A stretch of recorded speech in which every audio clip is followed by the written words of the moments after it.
Good morning, my brothers and sisters. Welcome to episode 6 of season 4. We are going to read a genealogy today, and probably if you're like me, it's like it's saying we're going to run our fingers on a chalkboard or something like that.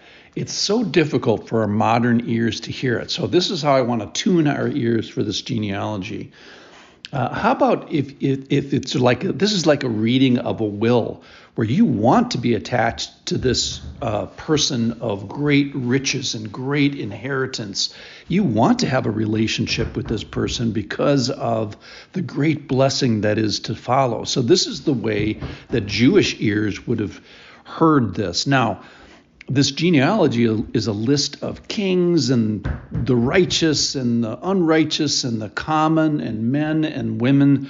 I was thinking of sinners and saints. Actually, there's no saints at all on this list. Even the heroes of this list were sinners, which just emphasizes all the more how we need to receive him at the end. He's the one that has the riches. We don't have it. We're sitting here waiting at the end of this will reading, and we want to be a part of this. So we want to have Jesus, the rival Jesus in history. All right, a couple of big banners here. This is a genealogy down to Joseph, even though it mentions a bunch of women. And it is the one that is going to announce the arrival into history of Jesus. And it is Luke or Matthew kind of emphasizes the legal claim that Jesus has. So the will reading is actually a pretty good way to do this. All right, so let me read a little bit. Verse 1, Matthew chapter 1, verse 1, the book of the genealogy of Jesus Christ, the son of David, the son of Abraham. So that's the summary of what we're going to read. We're going to read from Abraham down to David, David to the exile to down to Joseph. So this is, and Jesus is both identified with David and Abraham right away. Verse 2. Abraham was the father of Isaac, and Isaac the father of Jacob, and Jacob the father of Judah and his brothers. And they were a bunch of, so right away here, a bunch of attempted murderers in verse 2. It doesn't get any better than this. Verse 3, we have our first woman. And Judah, the father of Perez and Terah by Tamar.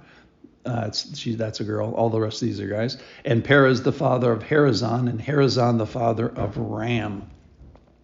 And Ram, the father of Abinadab, and Abinadab, the father of Nahshon, and Nahshon, the father of Salmon, and Salmon, the father of Boaz by Rahab, Gentile, and Boaz, the father of Obed by Ruth, another Gentile, and Obed, the father of Jesse, and Jesse, the father of David, the king. So David is held up here as a big, important, wonderful person. He had the heart after the Lord, but don't forget, he was a murderer and an adulterer.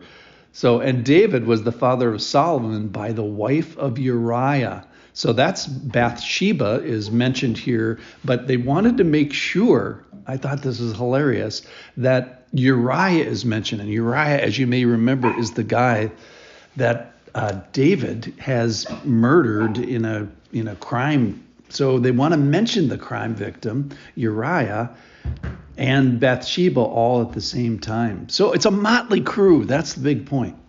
And Solomon, the father of Rehoboam, and Rehoboam, the father of Abijah, and Abijah, the father of Asaph, and Asaph, the father of Jehoshaphat, and Jehoshaphat, the father of Joram, and Joram, the father of Uzziah.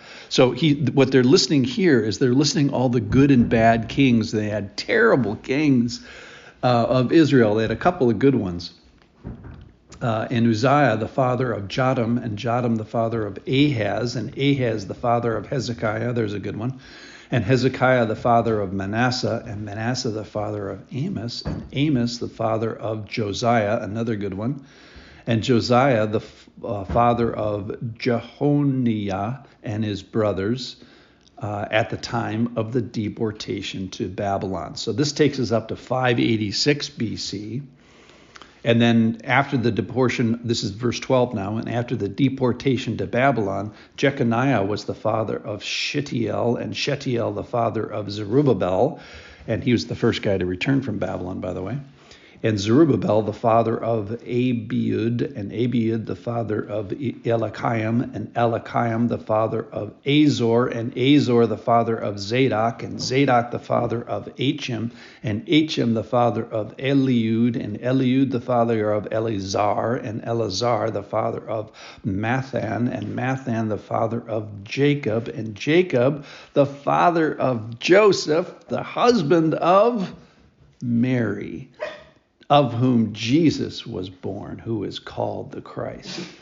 So all the generations from Abraham to David were 14 generations, and from David to the deportation to Babylon, 14 generations, and from the deportation of Babylon to the Christ, 14 generation.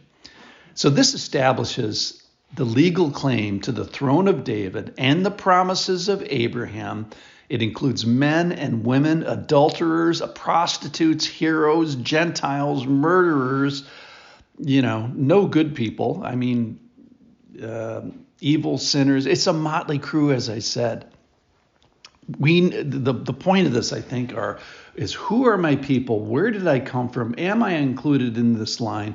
Do I recognize myself in this line? What was the state of these people? And did they need a savior? Absolutely.